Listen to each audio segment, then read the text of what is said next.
Good evening, I'm Andrew Chang. Adrian is away. Tonight, from a Saskatchewan First Nation, details of a tragic discovery demands for action. We all must put down our ignorance and accidental racism. We'll hear about the impact across the country. An unfolding tragedy as a condo building collapses near Miami. They were on the side that collapsed? Yes, 10th floor, looking at the beach. The Montreal Canadiens are heading to the Stanley Cup finals. She is an Olympian and a new mom facing a gut-wrenching choice. I mean, I think I cry about it every night. And asking Ontario's retiring top doctor about the pandemic and about politics. Were you always able to speak freely? Yes. What about disagree openly?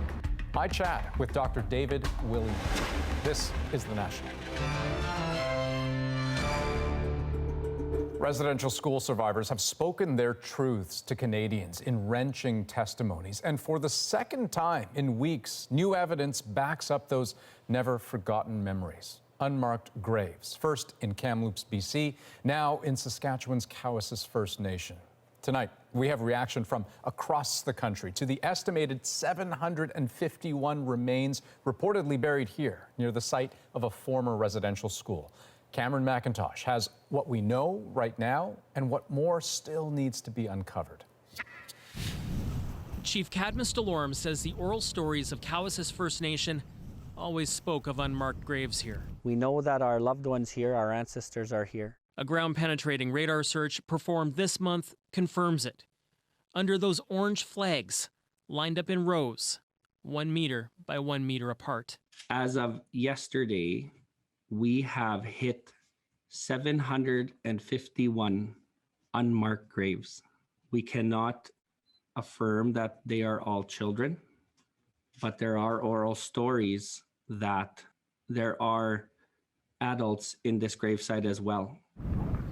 The Maryville Indian Residential School and adjacent community cemetery were run by the Catholic Church from 1886 to the 1970s. The school closed in 1996. They were putting us down as a people. Elder Florence Sparvier, a former student and survivor of the school, isn't surprised by how this was left. They made us believe we didn't have souls. Some graves were originally marked. The church admits a priest removed gravestones in the 60s over a dispute with the community. It was a terrible thing to do, which, given the history of residential schools and the pain and suffering that many survivors felt. So, who's buried here? What records still exist? Were all burials even recorded? A 1936 school document outlines a protocol to report deaths. Was it always followed? The Canadian Conference of Catholic Bishops says it will help find answers. It's very disturbing. You have a lot of questions in your mind, and so we just want to get down to the bottom of it. After the discovery of 215 graves in Kamloops, for non-Indigenous Canadians, another stark example of a shameful history willfully overlooked. We all must put down our ignorance and accidental racism of not addressing the truth that this country has with Indigenous people. For the community, that means putting a headstone on each one of those graves, but given the amount of time that's passed, it's unlikely they'll all bear a name. And Cam, could there be more than what's been found there so far? Well, at Cowessess, the numbers may fluctuate a bit due to review of the readings, but across the country, First Nations leaders are clear they expect to find more bodies on more sites. And tonight, many First Nations in honor of Cowessess aren't lowering their Canadian flags to half-mast. They're just taking them down entirely. Okay, thanks, Cam. Now, the Prime Minister responded today to the graves discovered at Cowessess. In a statement, he says, "My heart breaks for the Cowessess First Nation and for all Indigenous communities across Canada," adding that the trauma reinforced by this discovery is Canada's responsibility to bear, and the government will continue to provide Indigenous communities with the resources they need to bring these terrible wrongs to light. Now, the search for remains at Cowessess was itself spurred by that similar terrible discovery in Kamloops. And as Magda Gabrasalasa shows us, along with sorrow and anger across the country tonight, there is a determination to search for others.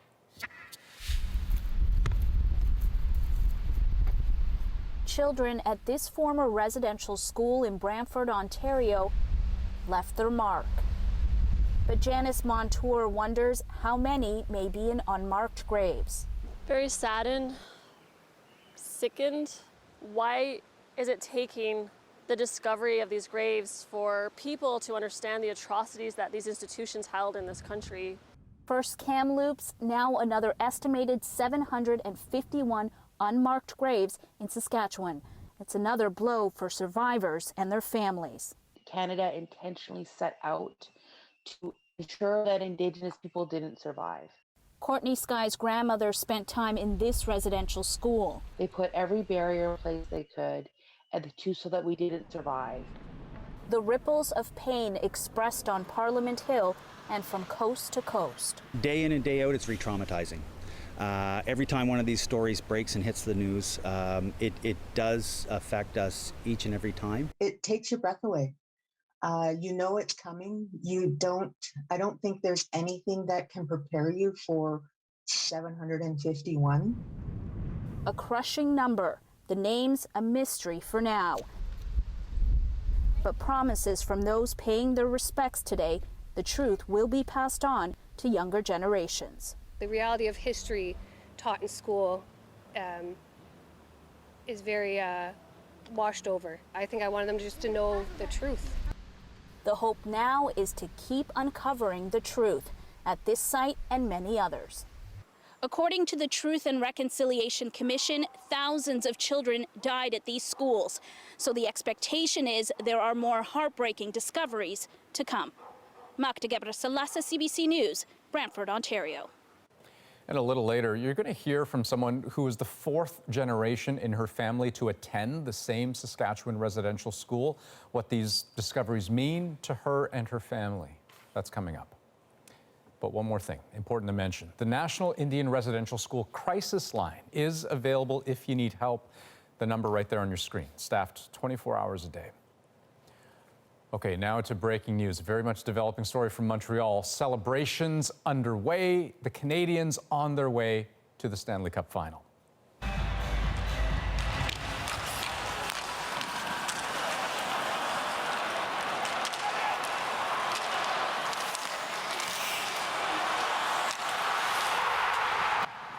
Just like that, there you have it. The Habs beating the Vegas Golden Knights in a nail-biter, closing out the series with an overtime goal. It will be the Canadiens' first trip to the Stanley Cup final in nearly 3 decades. Fans across the city basking in that moment.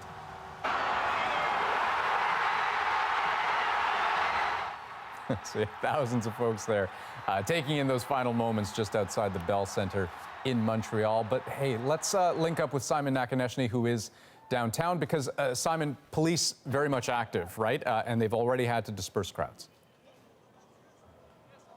Yeah, that's right, Andrew. In fact, they had to disperse the crowd right near the Bell Centre. We were there when the game was over. It didn't take very long, in fact, for the tear gas to start being deployed. In fact, you could smell that tear gas really quickly. We had to actually move up that street quite fast. Then we were on the corner of René Lévesque trying to speak to some Habs fans. Again, the police seemed to move very quickly again to disperse the crowd. We finally moved up here, which is not far from St. Catherine Street. And we have heard of some incidents of vandalism, a little bit of you know, as they say here in Montreal, débordement, things going off the rails a little bit. But overall, from what we're hearing, is that the police are aggressively dispersing the crowds before they can build up into too much of a momentum. Yeah, and of course, you know, police will have a lot of experience having dealt with this sort of a situation before, and I take your point that they're wanting to be proactive. I guess, though, you know, we should keep in mind the brighter side of this story as well, given that things do seem to be increasingly under control, that this is a pretty historic moment. I mean, I spent a lot of time in Montreal. I lived there for 10 years. I know how desperately people in that city wanted to see tonight happen and then to go further. Yeah, and I mean, the atmosphere was just electric outside the Bell Center. Thousands of people. As soon as anything happened, whether you heard, whether the Habs scored, it was a massive cheers, fireworks going off. And when Vegas scored, there were boos. Now, this is, as you mentioned, the first time since 1993 that the Habs are going to the Cup final. And people here are just elated after a very, very tough year of pandemic. Here are some of the people we spoke to. My entire life I've been waiting for this moment, every single year, just waiting for the Habs to get to the playoffs.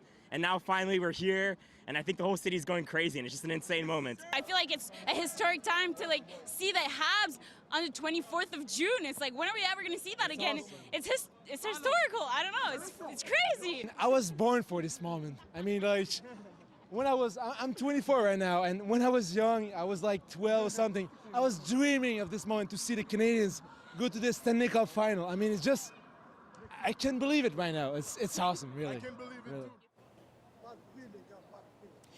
So it isn't the Stanley Cup yet. It's just the Stanley Cup final. And of course, Montreal Canadiens fans have high hopes, but there are still 4 games to win before that ultimate prize. Smart to keep things in perspective. We'll let you go, Simon. Thank you so much.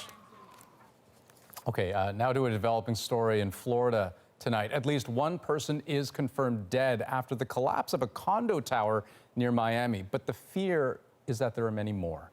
One official says it looks like a bomb went off, and it happened in the middle of the night when everybody would have been asleep. Rescuers have pulled at least 37 people out of the wreckage. Tonight, they are looking for at least 99 others. Katie Simpson has our story. Cries for help could be heard among the blaring fire alarms, including the shouts of a young boy plucked from the rubble, one of the lucky to survive this.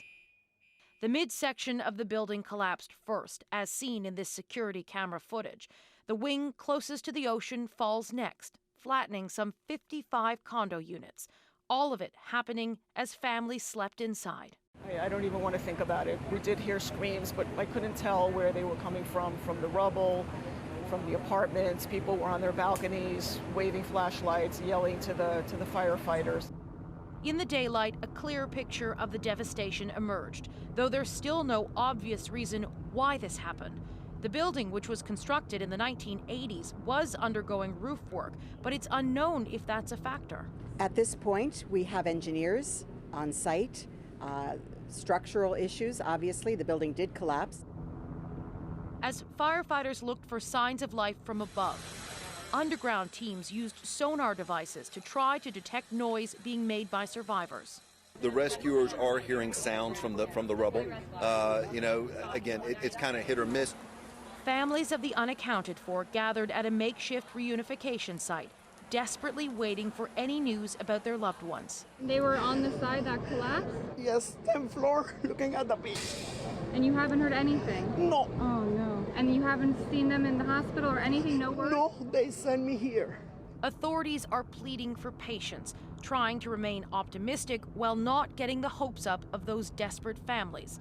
A mission that becomes more difficult with every passing hour. Katie Simpson, CBC News, Washington. Turning now to Canada's fight against COVID-19 and to the latest in the best way out of the pandemic, vaccinations. So far, more than 76% of eligible Canadians have gotten at least one shot. The challenge now, keeping up the momentum and targeting areas where vaccination rates are still relatively low. Briar Stewart looks at how BC is trying to tackle that. As more people turn up for their second dose, health officials in BC are trying to persuade the vaccine holdouts to sign up for their first. When we're immunized, we protect each other and we protect ourselves. Across the province, more than 77% of people over the age of 18 have had one vaccine. But in northeastern BC, the rate is lower, between 50 and 55%. Officials say geography is one factor. Rural communities are stretched out over a vast area.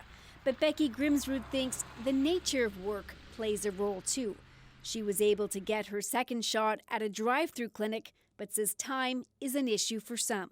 The typical working day for a lot of people around here is very long hours, very far from town, maybe even in camp. and it becomes difficult to access those shots.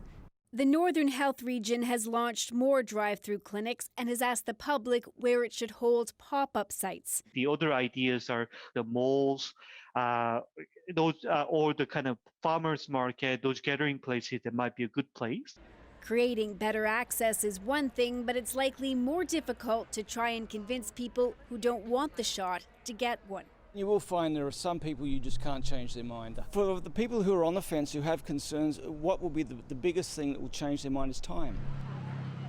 And that appeared to be the case for some who showed up at this drop-in clinic in Vancouver. Now that other people are getting the vaccines, I'm definitely more encouraged to get the vaccine myself. 75% has got the first shot, and I don't see any negative feedbacks.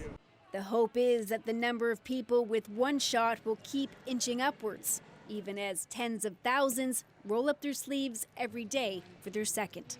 Briar Stewart, CBC News, Vancouver. Now, starting tomorrow, all those eligible in Manitoba will be able to book their second doses. We'll continue to do our best to prioritize people who need their first dose when they come for walk-ins, but second dose people can still choose to try the walk-in option. The province says over the last 5 days, some 100,000 doses have been administered, and with supplies increasing, 200,000 are expected to be given out next week. It's tough, and we don't always get it exactly right. And that's why we are adjusting the restrictions in place for New Brunswick. Nova Scotia is moving to immediately allow fully vaccinated New Brunswickers to enter without restrictions. And as of June 30th, all Canadian travelers will be welcomed. The changes come after a protest shut down the border yesterday. The Progressive Conservative MLA at the center of that protest was removed from caucus. You have to really go slow and steady in the face of the Delta strain. And despite those words of caution, word today that Ontario will move to step 2 of its reopening plan next Wednesday. That's 2 days faster than planned. It means people will be able to gather outdoors with up to 25 others and indoors with up to 5 people. Hairstylists and nail salons will also be able to reopen with restrictions. Well, you'd think that being on the cusp of a third Olympic Games would bring nothing but joy. But for Canadian basketball player and new mother Kim Gaucher, it's brought an agonizing choice. Renee Filipponi caught up with her today. It's a choice basketball player Kim Gaucher doesn't want to make. Going to the Olympics or staying home with her 3-month-old daughter Sophie, who's still nursing. I mean, I think I cry about it every night. It's an incredibly difficult decision. Gaucher is headed to Florida for training. She does! This would be her third Games, a chance to finally get on the podium. But Japan has banned family members because of the pandemic, including her baby. I need to decide between spending 28 days without my daughter or fulfilling another Olympic dream.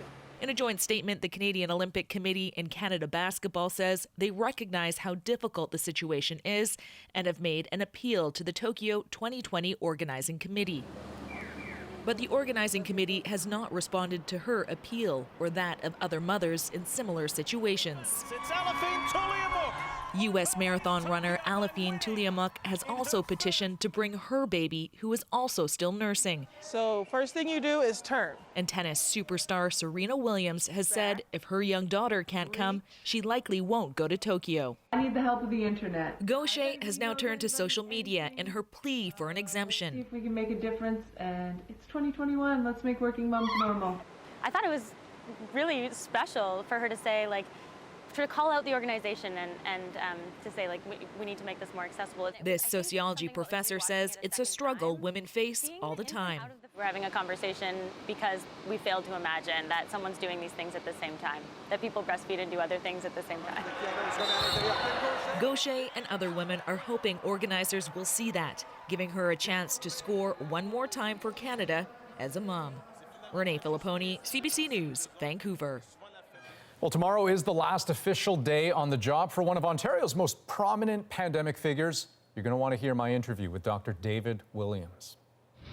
Were you always able to speak freely? Yes. What about disagree openly?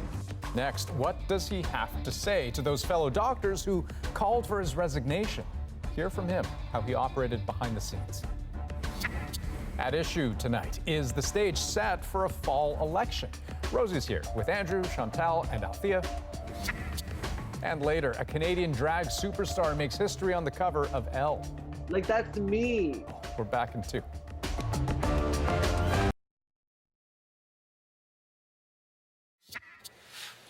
Ontario's chief medical officer had been planning his retirement when the pandemic hit, but Dr. David Williams was persuaded to put it off.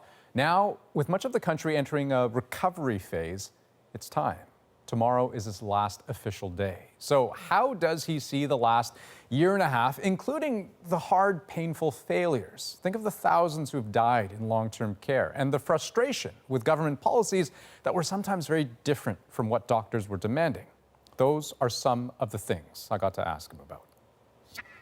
Your role has come under pretty intense scrutiny since the start of the pandemic. But you tell me, what is it that you think, especially the general public, may not fully understand or appreciate about your job, your position? Yeah, that's a really good question. The critical part is to enable those around you, enable those in leadership, enable the wider government ministry to step up and rise to the occasion. But what are you suggesting? Are you suggesting that the province sort of did as well as it reasonably could have been expected to do in those early moments of the pandemic? Because I suspect there will be lots of people who would take offense to that, who would look at the numbers and say, no, there were early failures. I think always I would say we responded with the evidence and information we had at the time. We consulted with as wide a force as we could at the time in a situation that was anything but mapped out, in a global situation that was evolving rapidly, with an interface with many sectors that the data was not aware. So I think we did a good job at the time. How influential would you say you were with the Premier? I found that they were actually soliciting my advice. They wanted to know, what should we do? I felt very much they were able and capable of making good decisions too, if I gave them some room.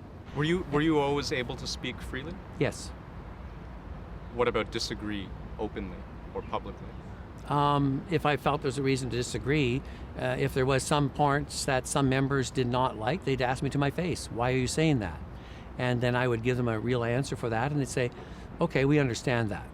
I mean, I can think of lots of examples: paid sick leave, industrial sort of settings allowed to stay open as long as they had been, schools staying closed as long as they had been. I feel like there were a number of doctors, folks in the general public, who were hoping that you would be a champion for those causes. That you would be loud and brash and obnoxious and speak medical truth to power. And they're wondering what happened. Remember, my job is to advise. It is the government's job to decide. And often I have to advise the government when you're in there, they will then go into ministers only and they'll make their decision. That is their responsibility, that is their job. So in spite of some people said at the beginning that I'm directing the government, I don't direct the government. The elected officials direct the government. But when your fellow doctors, members of the Ontario Science Table, as a very clear example, when they are not even just criticizing you, but calling for you to step aside, is there just something that you think they don't get then about the constraints you're under and the processes involved in managing this? Or do you look back and think, well, maybe they had a point? I do both at the same time. And when you say the science table, the chair and I, and the chairs and I work well together.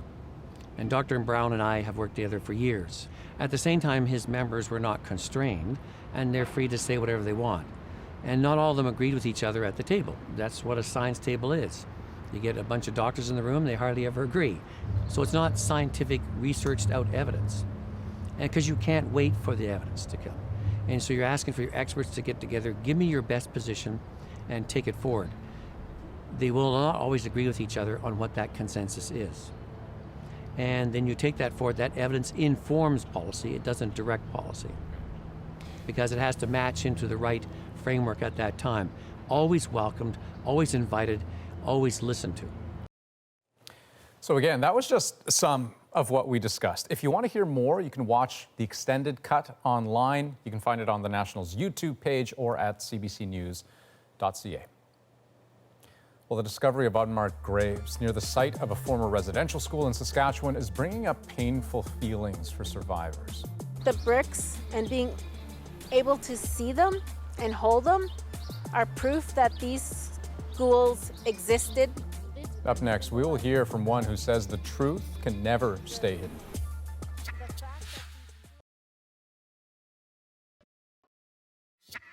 Removing headstones is a crime in this country, and we are treating this like a crime scene at the moment.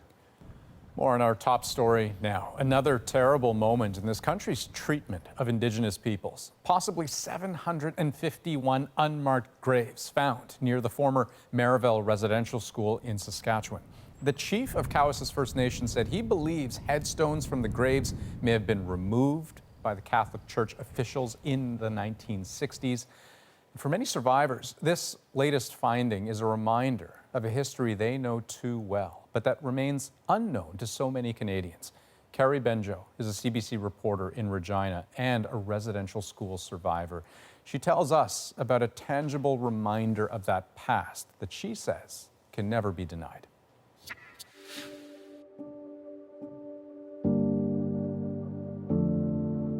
I attended the Lebret Residential School. It's the same school that my parents attended, my grandparents attended, and my great-grandparents attended. I'm Carrie Benjo. I'm a fourth-generation residential school survivor. When I was growing up, my parents didn't share stories about their experiences. That's when I started to piece together how big of an impact residential schools had on my upbringing and who I am today.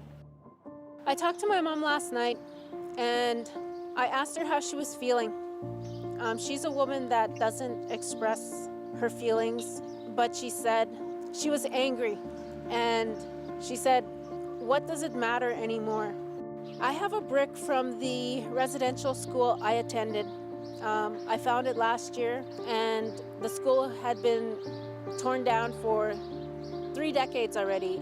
But somehow this brick made its way to the surface, and I think it's really symbolic that the past can't be hidden, and I'm not the only one with a brick. When I shared my story, there was a lady from the Cowessess First Nation who reached out to me, and she shared a photo of the brick she has, and on it is etched the name of her grandmother. Back in the day, these residential schools didn't have playgrounds, so students had to hide when they played. And her grandma and other students wrote their names on pieces of brick. And when the school was demolished,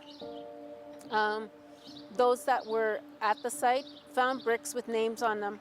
And so I hold it now, and I remember everything that was promised. And so I think the bricks and being able to see them and hold them are proof that these schools existed, they were there, and that we should never forget the history of these places. And a reminder for you, if you feel like you need help or support, the National Indian Residential School Crisis Line is staffed 24 hours a day. The number on your screen, 1-866-925-4419. We'll be right back.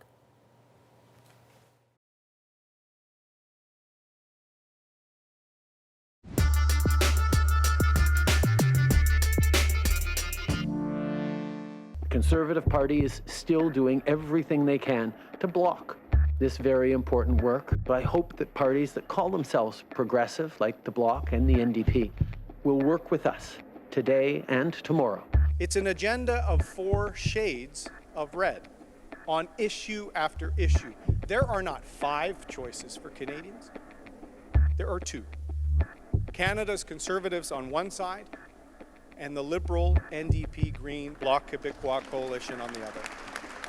House of Commons rose for the summer break this week, but not before party leaders set the stage for a possible election campaign, sharpening their message, pitching to voters. So does this mean that an election in the fall is actually in the cards? It's Thursday. I'm here with that issue. Chantal Hébert, Andrew Coyne, and Althea Raj.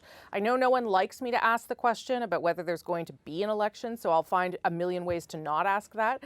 Chantal, I'll start with you. What you heard there from Aaron O'Toole and how he's positioning himself compared to the quote-unquote progressive parties. What did you make of that message and what he might be trying to do there in case there were to be an election? I'm not sure what to make of it, because if you add up all those people who vote for the NDP, the Greens, the Bloc Québécois, and the Liberals, and who are apparently happy about doing that based on polls, who is he talking to? Is my question, because day in and day out, including when the Conservatives won majority governments, majority of voters opted for those so-called progressive parties. So it's not like they're looking to run away from them. Right. And if you're trying to broaden your tent, Andrew, I'm not sure you want to turn off any of those potential progressive voters either. What did you make of him and the Prime Minister's messaging this week?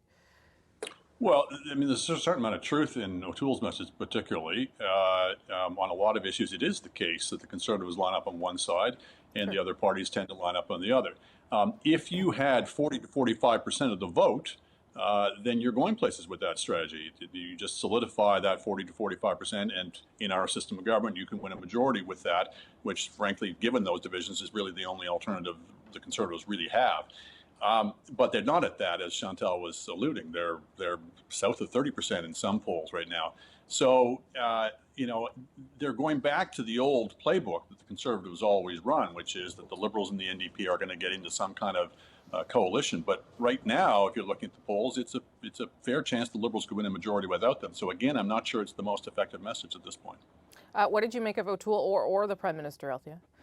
I was a bit surprised because the words that came out of Aaron O'Toole's mouth are, there's only a choice between the Conservatives and the Liberals, is usually the words that you hear the Liberals say during the last week of an election campaign when they're worried that New Democrat voters are going to go vote for the NDP and they feel like they might lose their chance of forming government, or they might lose their majority. I mean, we saw that in 2019, and they say, no, the big bad Conservatives are going to win, so you must vote for the Liberals. There's only two real choices. Only two parties can form government. So I actually heard O'Toole's speech more as a let's save the furniture. Let's try to shore up the base in Western Canada where his vote is softening. The four shades of red, the coalition talk, like that is not a message for, as Chantal rightly pointed, the Greens, the Bloc, the NDP, and the Liberals. Taking the Bloc out of that, most of those other parties are quite content that they would like to see their political parties work together. They like cooperation. And so that is not a scary thing. So I viewed it more as a possibly trying to send a message there to some potential New Democrat switchers, but I really feel like it's more a message about shoring up his base in Western Canada. Gosh, it seemed early to be doing that, but okay. Chantal, yeah, go ahead. To come back to Justin Trudeau's message, which manages to get lost thanks to Aaron O'Toole, it does sound like the Prime Minister is trying to set up this narrative to call an election later this summer. I'm not sure that he will be using it, because how would you get in the head of someone and predict what he's going to do? But for sure, the last week really sounded like we are setting up a narrative, and we are explaining away the fact that some of our major bills, promises that we made on conversion therapy, etc., are not going to get through, C10 on broadcasting, and that's because of the big bad Conservatives and the other parties not helping us. So in a way, it's kind of convenient. At the end of the day, though, where the message gets confused is that bills like the C6 and C10 on broadcasting will be adopted by the end of the year if there are no elections. So the main reason why they would not become law in 2021 would be the Prime Minister calling an election and not obstruction in the House of Commons or the Senate. So the other thing he seems to be talking about, Andrew, is the idea that after the pandemic, we have to have a debate about where the country goes. Would that be enough of a reason for him to try and justify a need for an early election? Well, I thought that was what the throne speech and the budget were about. So, it's a bit like when he complained after proroguing Parliament last year. He complained that things weren't getting through Parliament. Well, Right. Who's kidding who? I think what's more salient in his calculations is in the last couple of weeks, it looks to me like Liberal support has been firming up quite a bit. You go back a month, they were ahead maybe 4 to 6% in the polls. It now looks more like 8 to 10, averaging the polls. So that would be, I think, really weighing quite heavily in his calculations. In a weird way, conservative weakness is a bit of a problem for the Liberals. I mean, obviously, on balance, they're happy with that. But it does take away a little bit from their usual traditional election message to NDP voters, which is you have to vote Liberal. That's right. To keep the big bad Tories out. And I think perhaps not coincidentally, you're seeing NDP support actually looking quite firm. Althea, last word on this topic. I will just recall, and I feel like I say this quite often, but the opposition is being obstructionist. I mean, he was saying that back in December. That was the narrative he was setting up. And then he was also talking about how the parties didn't agree with his plans, even though some opposition parties had just supported his throne speech that Andrew outlined, had laid all this out. Yeah. And then there was a third wave. And so those talking points were put on the back burner. And now things look good again. And it looks like there could be an election because the country is on track with their vaccination. So, hey, let's dust up the old talking points and let's talk about them again. One quick go around if we can, because we're a week away from Canada Day. Politicians have been faced with questions about how we mark that day this year. Let me play a little bit of what Erin O'Toole said yesterday on this. This comfortable circle of Liberal insiders and friends of Justin Trudeau decide what it means to be Canadian and what the Canadian government should or shouldn't do. If you disagree, you're a bad person. Who is asking Canadians whether they want Canada Day to be cancelled? There are some cities that have scaled back celebrations or canceled things completely in light of some of the discovery of these remains of Indigenous children at residential schools. How do politicians manage this kind of thing, Chantal, and what did you make of O'Toole? Yeah, you're asking me this on June 24th, Saint-Jean-Baptiste Day, Fête Nationale here. I'm a bit of an agnostic on this, living where I live, obviously. Where garbage pickup and everything else, and moving day is July 1st. Yes, but I'm not convinced that the best way to have a conversation is to cancel July 1st celebrations rather than use the day to have a conversation. Andrew? I think that's fair. Ultimately the question is, do you think Canada is worth celebrating? And on balance, I think it is. We have our share of sins against our name, and we're certainly dwelling on them right now, and rightly so. But we also have a number of great achievements to our thing and to our credit, and have built, I think, broadly speaking, a society that the world envies. So I think this particular year, we might want to be particularly concerned to mix it with some reflection on some of the terrible things that have been done in the past, and indeed in the recent past, and mix that with resolve to do a lot better in the future. And I think that is perhaps the appropriate balancing of things, of not simply, obviously not having just a celebration as if nothing terrible has been in the news lately, but also not simply wallowing in it and saying, we're the worst country on earth, but finding ways in this to resolve, to do better. Last word to you, Althea, quickly. Yeah, I think on this probably we all agree. I feel like this is a fake wedge issue that the Conservative leader has created. It's totally understandable that there are some individuals and communities who feel like they do not wish to celebrate Canada Day. I think Canada Day is also a wonderful time to reflect on our history. I think one thing that we have noticed over the past few weeks is that a lot of people did not know about a shocking part of their history. And now the whole world is watching, and it's the ideal time to learn and reflect and take time to, talk about what reconciliation really does mean, and learn to be more compassionate and loving towards each other, I think, when we've learned more about where we come from and what we've been through. I don't see the need for that wedge issue, but I see why it fits into the whole cancel culture narrative that the Conservatives wanted to create. Okay, got to leave it there. Thank you so much, everybody. Before we go, be sure to subscribe to At Issue, the podcast, for extra content. This week, we're going to talk about this. Recognize that Parliament is able to get big things done, despite the obstructionism that is going on these days. We talked about it a little bit there, but just how much has this minority government been able to do? You can find that on any major podcast app, our website, cbcnews.ca/thenational. And with that, I'll throw it back to Andrew in Toronto. Well, up next, breaking boundaries on the cover of Elle magazine. What's my name? A Canadian drag queen superstar makes history. We'll hear from her next.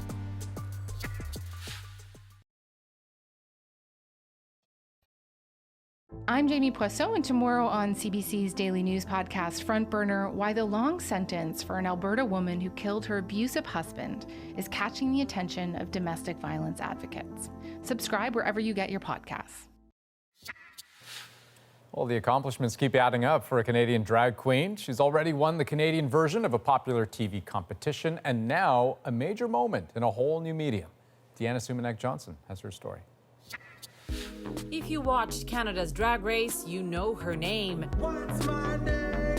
And with Priyanka now appearing on the cover of Elle Canada, more people are about to know her face. Like, that's me. Priyanka, the alias of one-time YTV host Mark Suki Suknanan, is on the cover of a national fashion magazine in Canada, one of the first in the world. I have a photo of my niece, and she's holding the cover for the first time, and it's beautiful because, like, to her, in her life, in her world, like, it's not a big deal that she has this uncle who's gay, who's also the winner of Canada's Drag Race, who also used to be on kids' TV. Like, that's normal. The worlds of high fashion and drag performance have long been connected. But drag's mainstream popularity is a recent phenomenon. Good luck! A lot of it has to do with the reality competition, RuPaul's Drag Race. All I need is a crown. Which puts drag queens front and center and draws huge audiences in the US and through its franchises around the world. I'm going to show the dolls how to do it. Priyanka. The Canadian edition first aired during some of the darkest days of the COVID crisis last year. I feel like the pandemic made us really yearn for that kind of joyful entertainment. Elle editor-in-chief Joanie Pietracupa put drag queens on the covers of both magazines she runs. Another Canada's Drag Race contestant, Rita Bega, is on the cover of Elle Quebec summer issue. We really want to have all voices heard, all faces seen. And Priyanka is a drag queen, of course, and she's a woman of color. So we found that this was a really important thing for us. Priyanka brought her South Asian culture background to the Drag Race runway, important also to many in the South Asian and the LGBTQ community. It brought me a sense of home, a sense of being at home, a strong sense of self, and I got to celebrate that through Queen Priyanka, and so you can never forget moments like that. Step aside, bow down for the queen. And Priyanka promises to bring a lot more of those moments with a new music video out and a pop album and tour in the works. Deanna Sumanek-Johnson, CBC News, Toronto. Okay, coming up, as summer starts, here's a name to remember, Summer McIntosh. She's only 14. She's heading to the Olympic Games, and she is next in our moment.